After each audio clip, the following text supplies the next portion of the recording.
नमस्कार, आप देख रहे हैं मनी सेंट्रल और मैं हूं आपके साथ विशाल शर्मा। 8वें वेतन आयोग को लेकर सरकारी कर्मचारियों की उम्मीदें लगातार बढ़ रही हैं। इसी बीच जम्मू कश्मीर के कर्मचारी संगठनों ने आयोग के सामने एक ऐसा प्रस्ताव रखा है जो लाखों कर्मचारियों और पेंशनर्स के लिए बड़ी राहत लेकर आ सकता है। संगठनों ने मांग की है कि फिटमेंट फैक्टर को एक खास ब्रैकेट के बीच रखा जाए।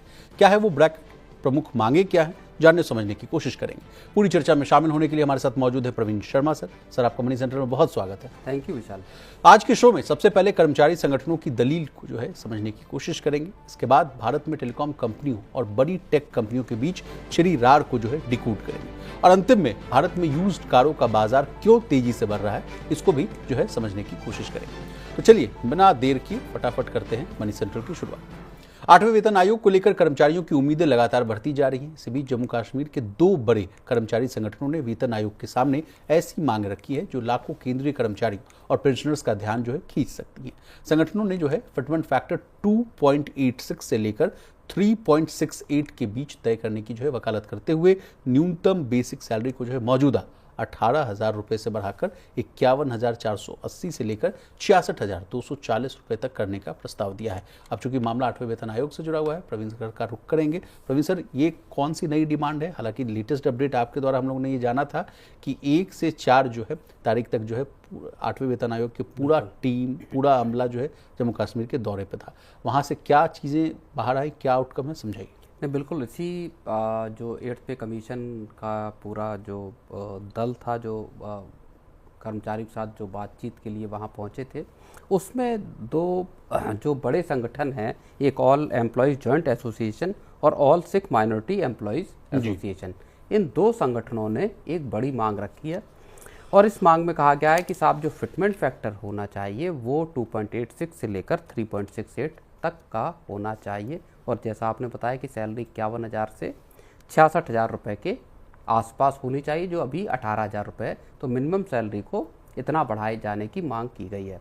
लेकिन विशाल, बात इससे अलग है। इसके अलावा उन्होंने और भी मांगे की है, आपका हेल्थ बेनिफिट्स को बढ़ाने की, स्पेशल ट्रीटमेंट देने की, चूँकि हिली एरिया है वहाँ पे दुर्गम परिस्थितियों का के लिए अलग से अलाउंस देने की मांग की है। लेकिन बड़ी बात जो इस पूरी जो डिमांड आई है मेमोरेंडम के जरिए, बातचीत के जरिए, वो एक चीज़ नई रेखांकित करती है विशाल जी। और वो ये चीज़ है कि जब NCJCM जो सबसे बड़ा आप प्लेटफॉर्म मान लीजिए कर्मचारियों की तरफ से सरकार के साथ संवाद करने का, उन्होंने जब 3.86 का जो है फिटमेंट फैक्टर तय किया था, उसके बाद जो है यहाँ पे ये फिटमेंट फैक्टर को कम करके मांगने की एक डिमांड पहली बार संभवतः जो अब दिखाई दे रही है। अगर आप पिछले कुछ वक्त के कर्मचारी संगठनों की डिमांड को देखें तो एक कॉन्ट्राडिक्शन यहाँ पे इस तरह का दिख रहा है, जहाँ पे ये सवाल पैदा हो रहा है कि क्या जो कर्मचारी संगठन हैं, क्या उनको लग रहा है कि ज़्यादा बड़ी डिमांड करना शायद पॉसिबल ना हो पाए मिलना, इसलिए ऐसी डिमांड रखी जाए जो ज़्यादा रेशनल हो, जो ज़्यादा तर्कसंगत हो। बिल्कुल। और सर, जहाँ तक मुझे याद आ रहा है NCJCM की जो डिमांड थी 3.83 के बाद, उसके बाद तमाम लोग जो हैं उसके ऊपर का ही जो है फिटमेंट फैक्टर की डिमांड कर रहे थे। चाहे FNPO हो, चाहे IRTSA वाला मामला हो, वो भी कह रहे थे कि 4 से ऊपर की बात करें।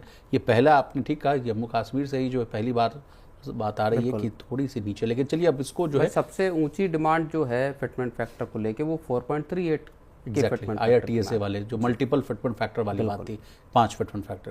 लेकिन अब चलिए कुछ आंकड़ों से बातों को समझ लेते हैं कि कितनी बढ़ सकती है न्यूनतम बेसिक सैलरी। अगर 2.57 है तो 46,260 हो जाएगा नई न्यूनतम बेसिक सैलरी। 2.86 कर दिया गया तो 51,480 हो जाएगा। 3 का अगर फिटमेंट फैक्टर मिलता है तो 54,000 और 3.68 तो 66,240 हो जाएगा। सर, ये कर्मचारी संगठनों ने दलील दी है कि अगर मान लीजिए अगर ये ब्रैकेट के बीच में अगर चीज़ें आपने दे दी तो कहा जा रहा है कि कर्मचारियों की जो खरीदने की जो शक्ति है, परचेजिंग पावर, ये बढ़ती हुई नजर आएगी। महंगाई के असर को कम करने में मदद मिलेगी और इसके अलावा पेंशनर्स को भी बड़ा फायदा मिलेगा। इन तर्कों को आप कैसे देख रहे हैं? नहीं, बिल्कुल।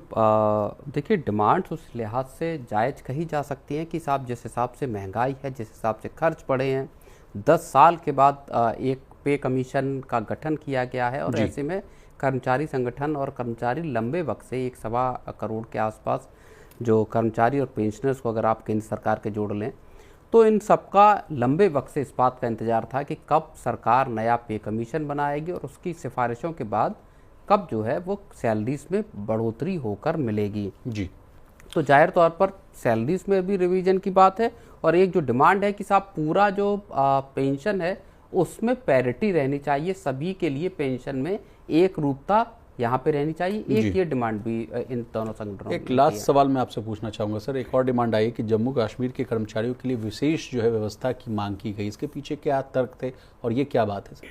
नहीं, मुझे लगता है कि चूंकि विशेष व्यवस्था की बात इसलिए की गई है ताकि जो हिली एरियाज हैं, जो जहाँ पे दुर्गम परिस्थितियाँ हैं कामकाज करने की, कहा जा रहा है कि बहुत ठंड रहता है, बिल्कुल मुश्किल हालात हैं, तो उनके लिए उस तरह की व्यवस्थाएं होनी चाहिए। और ऐसे में क्या कोई सरकार सेपरेट अलाउंस इसमें इंक्लूड करेगी, इन चीज़ों को डिमांड की गई है। चलिए सर आगे बढ़ते हैं। क्या भारत का इंटरनेट फ्यूचर सिर्फ 5G पर टिका होगा या फिर पब्लिक वाईफाई भी जो है निभाएगी बड़ी भूमिका? इसी सवाल पर देश की बड़ी टेलीकॉम कंपनियां और टेक दिग्गज आमने सामने आ गए। एक तरफ जियो, एयरटेल और वोडाफोन आइडिया का कहना है कि सस्ते मोबाइल डेटा और तेजी से फैलते 4G 5G नेटवर्क के दौर में पब्लिक वाईफाई की जरूरत और कमाई दोनों सीमित है। वहीं दूसरी तरफ गूगल, अमेजन और मेटा जैसी कंपनियों का प्रतिनिधित्व करने वाला ब्रॉडबैंड इंडिया फोरम मानता है कि भारत की बढ़ती डिजिटल जरूरतों को केवल मोबाइल नेटवर्क के भरोसे नहीं छोड़ा जा सकता। इसके अलावा प्रवीण सर, पीएम वानी योजना के भविष्य पर चल रही ट्राई की समीक्षा ने इस बहस को जो है और तेज कर दिया, क्योंकि फैसला जो है सिर्फ एक योजना का नहीं है बॉस, बल्कि देश के डिजिटल इंफ्रास्ट्रक्चर की अगली दशा और दिशा का है। आपसे समझना चाहेंगे सर कि ये पूरा मामला है क्या, और समझाइए। नहीं, देखिए, सरकार जो है वो भारत नेट जो मिशन लेकर आई, उसके जरिए कम दाम में सस्ता वाईफाई सब लोगों को, वाईफाई कह लीजिए या इंटरनेट कह लीजिए, सबको उपलब्ध कराने का एक सरकार का मिशन है। गांव देहात तक सब लोगों को इंटरनेट की सुविधा मिल सके, जिन लोगों के पास अपने मोबाइल में मान लीजिए डेटा प्लान नहीं है, और जिसको सरकार ने अभी ट्राई की तरफ से मैंडेट भी किया गया कि साहब आप इस तरह के प्लान लेकर आएंगे जो प्लेन वनीला होंगे, जिसमें केवल वॉइस और एसएमएस का होगा, आप इंटरनेट मत दीजिए, इंटरनेट को या डेटा के नाम पर आप पैसा ज़्यादा वसूलना बंद कीजिए। ये सरकार की तरफ से निर्देश दिया गया तीनों आपके टेलीकॉम ऑपरेटर्स को जी।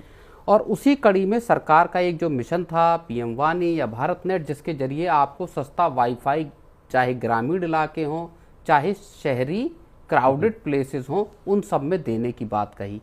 अब इस मसले को लेकर जो टेलीकॉम ऑपरेटर हैं और ट्राई, इन दोनों में और जो आपका जो फोरम है, इनके बीच में आपस में एक लड़ाई या तनातनी ठनी हुई है जी। टेलीकॉम ऑपरेटर्स का कहना है कि साहब इसकी कोई ज़रूरत अब है नहीं, इस तरह के फ्री वाईफाई या पब्लिक स्पेसेस पर इस तरह के सस्ते वाईफाई को मुहैया कराने की ज़रूरत इसलिए नहीं है क्योंकि अब हर हाथ में जो मोबाइल है उसमें ऑलरेडी डेटा है, लोग अपना 5G 4G का इस्तेमाल कर रहे हैं।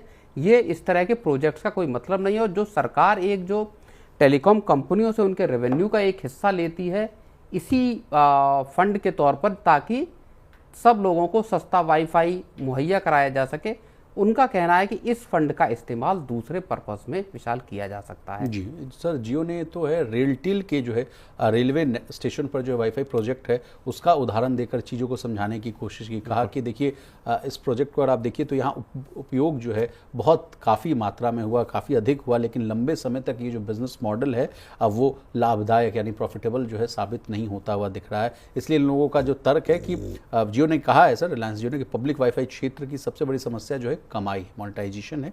उपभोग जो करता है यानी जो इस्तेमाल करते हैं तो उनको तो मिल जाता है डेटा, लेकिन इसे जो है स्थायी जो है राजस्व यानी जो रेवेन्यू वो पैदा करना बड़ा मुश्किल हो जाता है। एयरटेल का भी जो तर्क है, मैं एक एक करके आपको समझाता हूँ। लोगों के पास पहले से ही सस्ता और जैसा कि प्रोफेसर ने कहा हमेशा जो है मोबाइल इंटरनेट उपलब्ध है, ऐसे में पब्लिक वाईफाई से कमाई की संभावना बेहद सीमित है। सर मैं आपसे समझना चाहूँगा कि तमाम जितने टेलीकॉम ऑपरेटर सब लामबंद क्यों हो गए? नहीं, मुझे लगता है कि उनको एक लंबे वक्त में अपने कारोबार पर एक झटका यहाँ पे दिखाई दे रहा होगा। एक पहली वजह ये है। दूसरी वजह ये है कि जो पब्लिक जो वाईफाई है उसका उस स्पीड से विस्तार भी नहीं हुआ।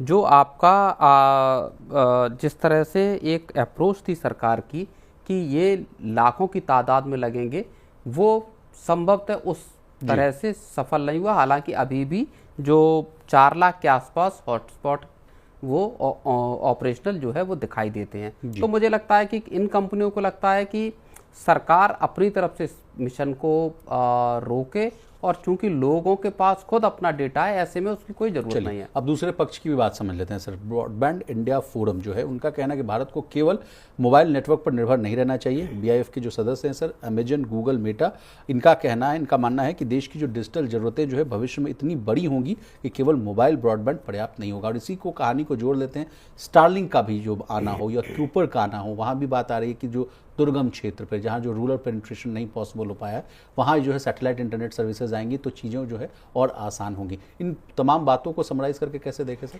नहीं, देखिए, एक पर्पस जो पब्लिक वाईफाई को लेकर आने का है विशाल, वो ये है सरकार का या ट्राई का तर्क कि क्राउडेड जो स्पेसेस हैं, आप मान लीजिए कि रेलवे स्टेशन का इलाका है या भीड़ भाड़ वाले मार्केट प्लेसेस हैं, यहाँ पे मोबाइल नेटवर्क पर जो लोड है उसको ये कम करेगा। पब्लिक वाईफाई, लोग जो पब्लिक हॉटस्पॉट हैं उनका इस्तेमाल करेंगे और इस तरह से मोबाइल का जो नेटवर्क है उस पर लोड कम होगा।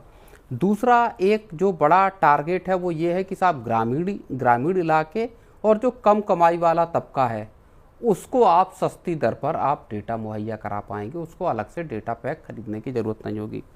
और इसी वजह से जो है वो ट्राई ने इन जो कंपनियां हैं, जो तीनों आपका जियो, एयरटेल और वोडाफोन आइडिया, इनका इस प्रस्ताव को खारिज कर दिया कि साहब आप इस जो पब्लिक हॉटस्पॉट हैं इन पर जो पूरा प्रोजेक्ट है इसको आप रैप अप कर दीजिए, इसको चलाने की कोई ज़रूरत नहीं है। सर, जहाँ तक मुझे याद आ रहा है, ऐसा ही प्रोजेक्ट आया था D2M को लेकर, जिसको हम लोगों ने बहुत विस्तार से चर्चा की थी। डायरेक्ट टू मोबाइल आएगा, उसमें भी कहा गया कि कोई लोगों का कोई ज़रूरत नहीं, टेलीकॉम ऑपरेटर्स का। इसको लेकर भी उन लोगों ने बहुत रार मचाई थी।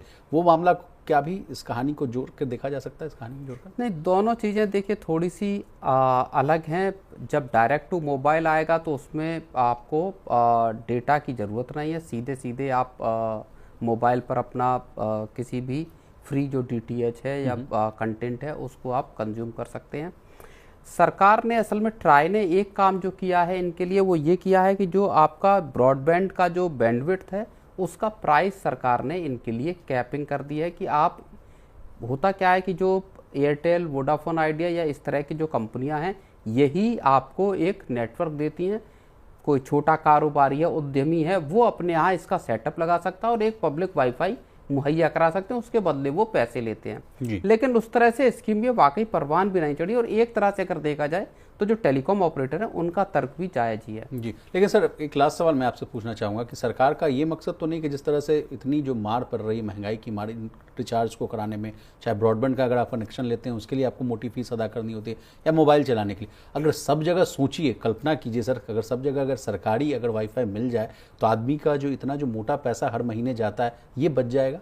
नहीं, ये थोड़ी हाइपोथेटिकल सा सवाल जरूर है, क्योंकि कितने लोग, फिर उसमें एक बात यह है कि कितने लोग हमेशा पब्लिक स्पेसेस में जाहिर तौर पर रहते हैं। आपको मोबाइल डेटा की भी उतनी ज़रूरत है। जब आप एक मान लीजिए किसी रेलवे स्टेशन पर हैं, वहाँ आपको जब ज़रूरत पड़ रही है, जब आपको लगता है कि आपका डेटा कम पड़ रहा है, वो ऐसे समय पे इस्तेमाल किया जा सकता है। संभवतः लोग करते होंगे, क्योंकि अब आप अपने पर्सनल एक्सपीरियंस को भी देखिए कि मान लीजिए आप मार्केट प्लेस में जा, आपको कितनी जगहों पर ऐसा जो पब्लिक वाईफाई या फ्री वाईफाई की स्कीमें भी चली, दिल्ली में भी चली थी। दिल्ली सरकार ने भी चलाई। हाँ, दिल्ली सरकार ने चलाई थी, लेकिन कितने लोगों ने उसका इस्तेमाल किया, कहाँ इस्तेमाल हुआ? कई बार हमने देखा कि जहाँ फ्री वाईफाई है उसकी आपको जो कैपिंग बहुत, हाँ, स्पीड लिमिट भी होती है और आपका डेटा कंजम्पशन है वो भी बहुत सीमित होता है जी।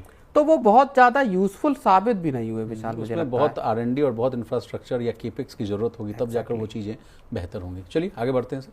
नई कार का सपना अब शोरूम से नहीं बल्कि सेकंड हैंड बाजार से पूरा हो रहा है। हम ऐसा इसलिए कह रहे हैं क्योंकि बढ़ती कार की कीमतें, महंगी EMI और बेहतर फीचर्स की चाहत के बीच भारतीय खरीदार अब छोटी नई कार की बजाय पुरानी SUV और प्रीमियम गाड़ियों को तरजीह दे रहे हैं।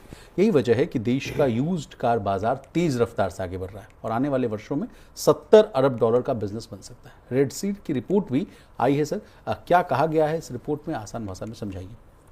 नहीं, देखिए, रेड सीयर की जो रिपोर्ट है वो ये बताती है कि भारत में लोग अब महंगी कार खरीदने की बजाय स्मार्ट चॉइस को ज़्यादा तवज्जो दे रहे हैं।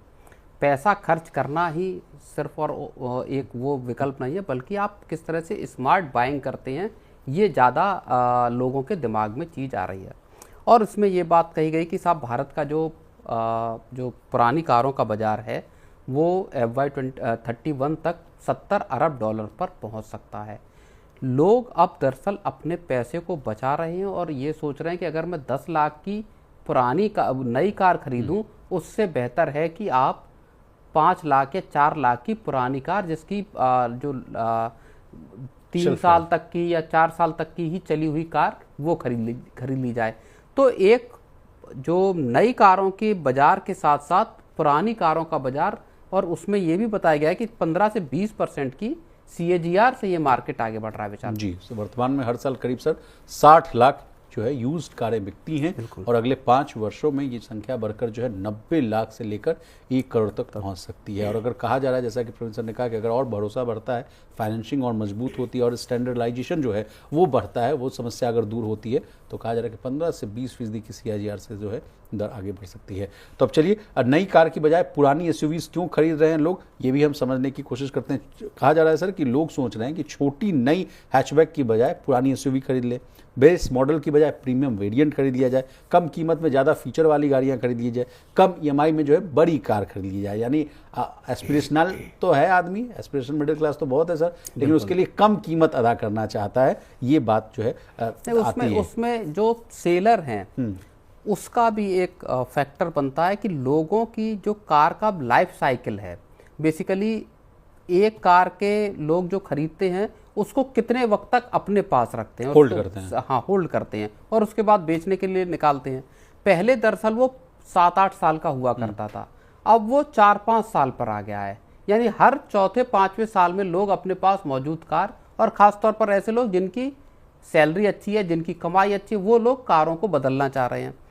इसके पीछे एक बड़ी वजह यह है कि कारों के मॉडल्स बेतहाशा आ रहे हैं। हर साल 15, 20, 25 मॉडल नए आ रहे हैं, नई गाड़ियां आ रही हैं, नए फीचर्स के साथ आ रहे हैं। तो लोगों को लगता है कि यार अब मेरी गाड़ी तो पुरानी सी लग रही है, तो नई गाड़ी ले ली जाए, या ये सुविधा नहीं है मेरी गाड़ी में। हाँ, तो इस स्थिति का फायदा दरअसल यूज्ड कार मार्केट को मिल रहा है और ऐसे लोग जो गाड़ी खरीदना चाहते हैं उनको मिल रहा है। चलिए, और इसीलिए एक और इसमें जो डेटा, जो रिसर्च जो आया है, स्टडी, इसमें कहा गया है कि 65% जो यूज्ड कार के बायर्स हैं वो दरअसल फर्स्ट टाइम बायर्स हैं। पहली बार जो गाड़ी खरीद रहा है उसमें 65% लोग ऐसे हैं जो पुरानी कारों को तरजीह दे रहे हैं। बड़ी बात है सर, जबकि लोग पहले माना जाता था कि पहली कार जो है नई नवेली खरीदते थे, खुद तो गए। अब उसमें एक जो साइकोलॉजिकल एक प्रेशर था कि आप समाज में आप जब गाड़ी ली और जब बाहर निकले तो लोग आपको कहेंगे अरे पुरानी गाड़ी क्यों खरीद लाए।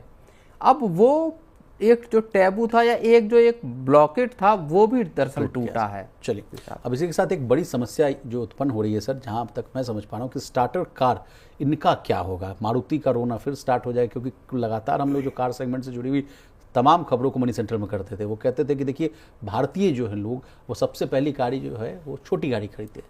अब लोग जब छोटी गाड़ी ही नहीं खरीदेंगे, नई गाड़ी नहीं खरीदेंगे, तो मारुति जैसी कंपनियों का क्या होगा बॉस?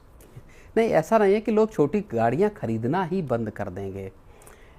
एक बड़ा तबका अभी भी अपनी पहली गाड़ी, नई गाड़ी भी ले सकता है, और जिनके बजट कम है वो पुरानी छोटी गाड़ी खरीद सकते हैं।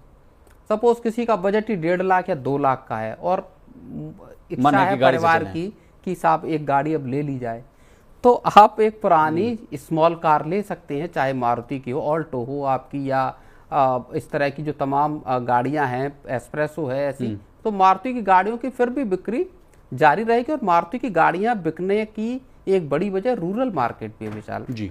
Semi urban, tier 2, tier 3 cities जो हैं, गांव कस्बे हैं, वहाँ पर भी लोग जब अपनी गाड़ी पहली खरीदते हैं तो तरजीह देते हैं कि पहली नई गाड़ी हो, और वो ज़्यादातर छोटी गाड़ी मारुति की खरीदते हैं। चलिए सर, इस कहानी में सर कार्स 24 का भी जिक्र किया गया, कहा गया कि ऐसे प्लेटफॉर्म्स जो हैं बड़े अधिक जो है लोकप्रिय होते हुए भी नजर आ रहे हैं। इनके पीछे क्या कारण है सर? क्या कहा जा रहा है कि जो इंस्पेक्शन, वारंटी और जो फाइनेंसिंग या जो डॉक्यूमेंट्स का जो ट्रांसफर है, जिसको लगा सोचता है आदमी कि बड़े पेचीदा मामला है, इनको ये सब जो है दुरुस्त करके देते हैं, इस वजह से ही लोग जो है प्रेफर करते हैं कार्स 24। देखिए, अब पुरानी गाड़ियों को खरीदने में सबसे बड़ी हिचक क्या थी?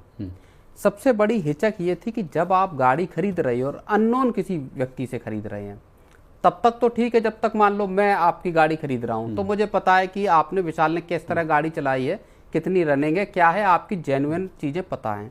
लेकिन अगर मैं किसी थर्ड पार्टी से गाड़ी खरीद रहा हूँ तो मेरे दिमाग में हमेशा ये सवाल रहेगा कि मैं किसी मैकेनिक को दिखा भी लूँ तो भी क्या वाकई आपको सारे जो आपके दिमाग के जो में जो उलझने हैं, क्या उनका जवाब मिल जाएगा, क्या गाड़ी में कोई ऐसा इश्यू तो नहीं होगा। जितने ऑर्गेनाइज्ड प्लेयर असल में इस मार्केट में आए हैं, चाहे कार24 हो, चाहे स्पिनी हो, या और बहुत सारी कंपनियां, उन सब ने दरअसल इस मुश्किल को दूर करने की कोशिश की। और मारुति या महिंद्रा जैसी कंपनियां भी अपनी, मारुति के ट्रू जो वो है, और इस तरह से आपका महिंद्रा या और कंपनियों के, उन्होंने इस दिक्कत को दूर किया है कि आपका इंजन का इंस्पेक्शन है, आपकी गारंटी, आपकी गाड़ी कितनी चली है, आपकी कलर गाड़ी में तो नहीं हुआ है दोबारा, डेंट पेंट कितने हैं, टायरों की स्थिति क्या है, एक्सीडेंटल गाड़ी तो नहीं। हाँ, और अपने तरफ से 6 महीने या 7 महीने की एक वारंटी की, साहब आप गाड़ी हमसे खरीद लीजिए, आपको एक इतनी वारंटी मिलेगी, गाड़ी में कोई इश्यू आएगा तो देखने के लिए हम हैं।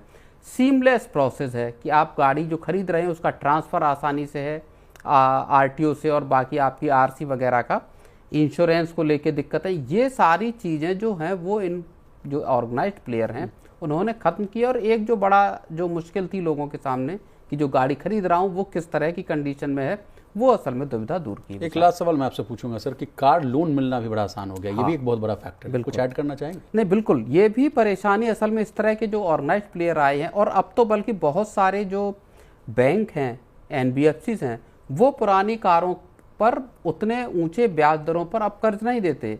पहले क्या होता था कि आपको पर्सनल लोन लेना पड़ेगा, आपको पुरानी कार लेनी है, पुरानी कार के लिए फाइनेंसिंग देने से इंस्टीट्यूशन का इनकार है कि साहब हम पुरानी कार के लिए फाइनेंस नहीं देंगे। मजबूरी में लोगों को सस्ते ब्याज और या मान लो लोन के लिए नई गाड़ी लेनी पड़ती थी।